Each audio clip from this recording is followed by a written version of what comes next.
I just uncovered something that could lead to another oil crisis in the US, and it stems from the new president's plans. Trump is officially in office now, and he's ready to deliver on his campaign promise to cut your energy bills in half and drill, baby, drill.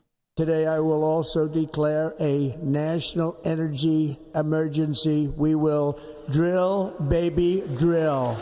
We intend to slash prices by half within 12 months, at a maximum 18 months. And if it doesn't work out, you'll say, oh, well. But will that work? So it turns out that presidents don't have a lever that they can pull to really impact the worldwide price of oil more than they have one that they can change the price of the S&P 500. The change in administrations will have minimal to nil effect on short-term or intermediate-term prices of oil and gasoline, said Gordon Kaufman, a petroleum industry expert at MIT. He continued, oil is an internationally fungible commodity that is subject to the behaviors of multiple actors. So even if Trump opens more federal lands and offshore areas for drilling and slashes EPA regulations on methane pollution, American companies will not simply produce more petroleum and sell fuel at a lower price. This is because of competing nations like Saudi Arabia could simply reduce their own production and keep global prices high for their own financial or political reasons. So even if the U.S. starts producing a ton more oil, Kaufman says oil prices are going to decline. Drillers will drill less and will move prices back up pretty quickly. And he wasn't the only one to say this. Cutler J. Cleveland, an expert on the oil and gas industry, who is associate director of Boston University's Institute for Global Sustainability, said, while increasing oil and gas production might have domestic benefits, energy, security benefits, jobs in certain states, and so on, it will not have any direct impact on oil prices. Oil prices are determined in an international market with a large number of buyers and sellers. He continued, the one thing that history has instructed us over the years is that prices are largely and almost entirely determined by market fundamentals. But why wouldn't this work? It seems like it makes sense, right? Increase in supply equals lower prices, basic economics. So in most cases, that actually is how it works. An increase to supply would lower the price of a commodity. But this is where we have to double click on this issue and dive a little bit deeper to understand the nuance of how the oil industry works. And to be clear, I'm a data scientist here, not an expert in oil and gas. So if you are in that industry and I say something a little off here, please let me know down in the comments because I want to make sure that I get this as correct as possible. But what I found in researching the nuances of the oil and gas industry really made it obvious to me that this plan is just not going to work. Now, in a crisis situation, you need to make sure that you have fresh, clean water, and that brings up today's sponsor, Source. Source makes these panels that you put on your roof or anywhere outside, and they pull water vapor from the atmosphere and turn it into liquid water using nothing other than solar power and air. After it has the water in liquid form, it purifies it, guaranteeing sterility, and then it's mineralized for health and taste. From there, they run a line into your existing water faucet or they install a new one. So you have the best water possible made locally on site. And I used to have these at my old house. Some of you probably remember that video I did.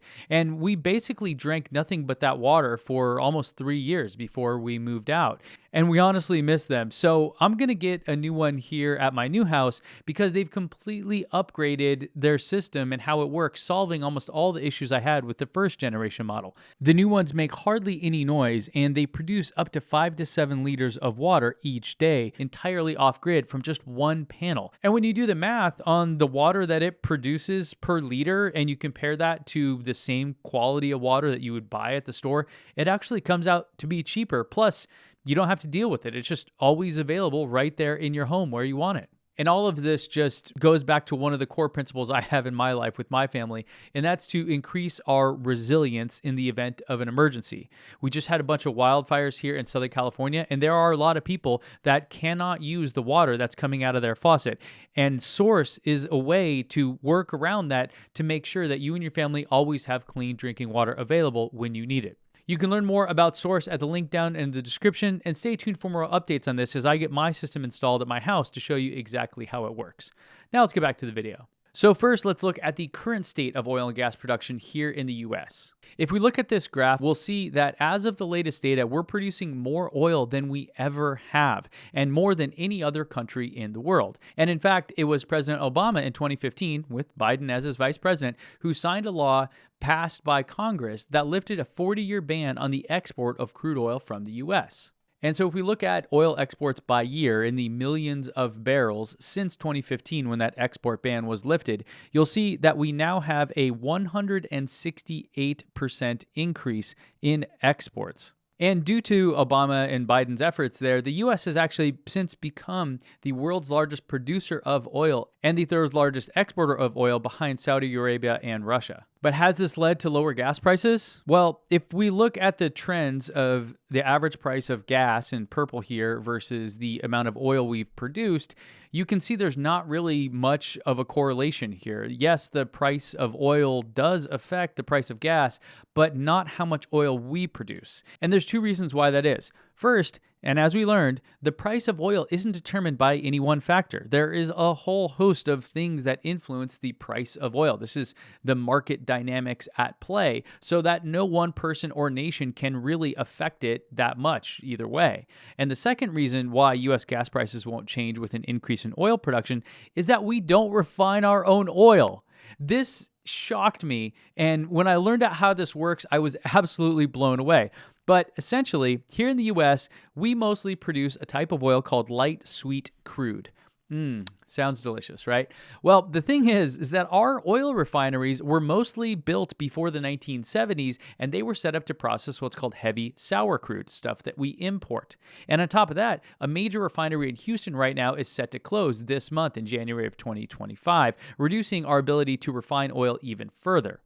So remember that chart showing that we're the third largest exporter of oil? Well, we're also the second largest importer of oil, just behind China. And the net of it is that we import 76% of the oil that we use each year. And this is where the plot thickens because of where we get that oil from.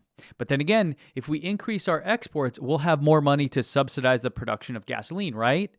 Well, maybe, and in fact, this is what the IEA is currently forecasting, but there's one big component that I think they're missing in their estimates. So the way it works is with more oil supply, typically what happens is OPEC, which controls the vast majority of oil in the world. It's a bunch of nations that all get together and decide what to do usually. They usually decide to cut back production if the price of oil drops too low. That keeps the price per barrel high, or at least high enough for them to remain profitable while they keep pumping oil.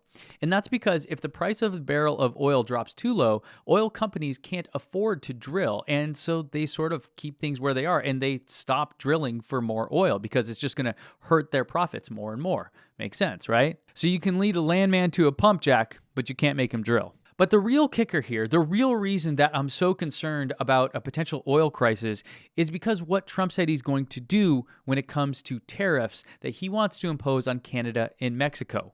And as of this recording, he said that he's going to impose a 25% tariff on oil imported from Mexico and 10% on oil from Canada. Now, as expected, both Canada and Mexico have responded with retaliatory tariffs of their own. What we have here, folks, is called a trade war. Remember that we get 76% of our oil that we actually use from imports, right? Because we can't actually refine hardly any of the oil that we produce ourselves. And guess where that oil comes from? Well, it comes from 5 different countries, primarily Canada and Mexico. In fact, 63% of the oil that we import comes from Canada and Mexico. And if you were to slap a 25% tariff on that, that would immediately shoot up the price of oil that we then use to make gasoline from here in the US. This is why industry analysts across the political spectrum expect oil prices to skyrocket if this continues. And in fact, we've already seen the price of gas start to climb up in the past week as this news first broke. So of course, there's more nuance here, but essentially you're adding a 25% tax to oil imports for the importers. The people that actually import the oil are the ones that have to pay that. And that's because of how tariffs work. Now, according to the Tax Policy Center, a tariff is a tax on imported goods. Despite what the president says, it is almost always paid directly by the importer, usually a domestic firm, and never by the exporting country. Thus, if the U.S. imposes a tariff on Chinese televisions, the duty is paid to the U.S. Customs Border Protection Service at the border by a U.S. broker representing the importer, say Costco. The Chinese government who made the TV pays nothing. So instead of TVs here, the importer would be someone like ExxonMobil, and the oil that they would be getting from Canada and Mexico would instantly cost 25% more, shooting up their baseline cost and forcing them to just eat the profits or more likely pass those costs on to the consumers. What that means is that if this happens, we could essentially produce an infinite amount of oil here in the US, and the price of gas here would still go up since we don't refine our own oil. It'd be like thinking that if we export more oranges, the price of apples that we import are going to fall because they're both fruit. We're literally comparing apples and oranges here with our light sweet crude versus the heavy sour stuff that we actually use. Now, on top of all this, Trump has indicated that he wants to annex Canada, making it a 51st state. Now, this certainly would help with the price of oil, but they might not go quietly, or they might join Mexico and look to stop selling oil to the U.S. altogether, which is what led to the oil crisis initially back in the early 1970s. And it's not just me speculating on that. There was a refinery that Mexico had been working on called Dos Bocas, and it has really struggled to get online. It's way over budget and way delayed.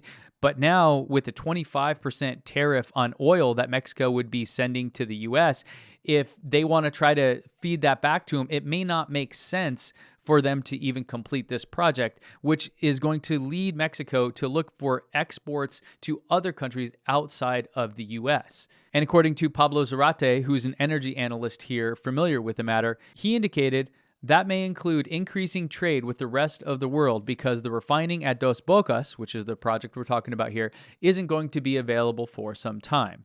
So it's not unreasonable to think, at least not in my view, that these policies could see a massive spike in gas prices in the U.S. and possible shortage if all of a sudden the two countries we get 62% of our oil from stop sending it.